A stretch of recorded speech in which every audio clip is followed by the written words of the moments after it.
family. As we were just worshiping, I just want to, first of all, just thank God for the life of Lenny, and think what he said earlier about the feeling that many of us have right now, where we've gone through this fast and we can't tell the difference, we can't tell the change, and if anything, we're slightly more discouraged now than we were at the start. And I was at the back and I was opened up to Matthew 4, and the Lord just began to speak to me about the fasting that Jesus went through. And it's interesting to imagine that Jesus spent 40 days with the Lord, and immediately afterwards he's confronted face to face with the devil. 40 days of dedication to the Father, and his reward for the fast is the temptation with the enemy face to face. And it's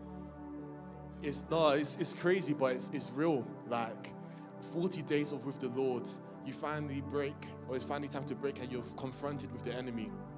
And as I was reading, I was like, wow. But I think what stuck out to me most was the fact that the glorious things came afterwards. But if he were to judge whether the fast was fruitful or not based off of his immediate feeling when he was tempted, he would have said the fast was a waste of time. He would have said that, you know what, I didn't gain nothing from this fast because immediately afterwards I'm tempted again.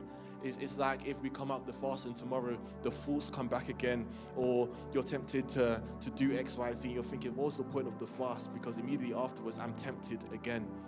But as you were just ministering, visuals come into mind. It was like, it's what happens afterwards that the glory is revealed. Like now, because of what came afterwards, we can say that the fasting was the beginning of Jesus' ministry. It laid the foundations for it. It's because of the glory that came afterwards, because of the miracles that came afterwards, because of all the beautiful things that came afterwards, because he continued to abide, because he continued to stay, we're able to say, okay, so this was the fruit of the fast. But if you only measure it by what happened immediately afterwards, you'll say, what was the point of it? You get what I mean? You get me? And it's an encouragement to us that we can't base the fast off of what's happening in the fast. It don't make no sense. Like we're still in the fast, and we're saying, God, that was the point. We're still in it. Like Jesus was after the fast. We're still in it, and we're saying, God, what was the point? But it's to say that the glory comes afterwards. The celebration comes afterwards. The testimonies come afterwards. Jesus had to wait however many more months, years afterwards to be able to see the fruit of the fast that he did. We don't hear of another 40-day fast, but we see the fruit of it. Like, we know he's still fasting, we know he still prayed, he still abided afterwards. But the foundation that came and that he laid, like, it's only afterwards when he's on the cross now we're thinking, how was he able to endure it? Because of what he laid at the beginning.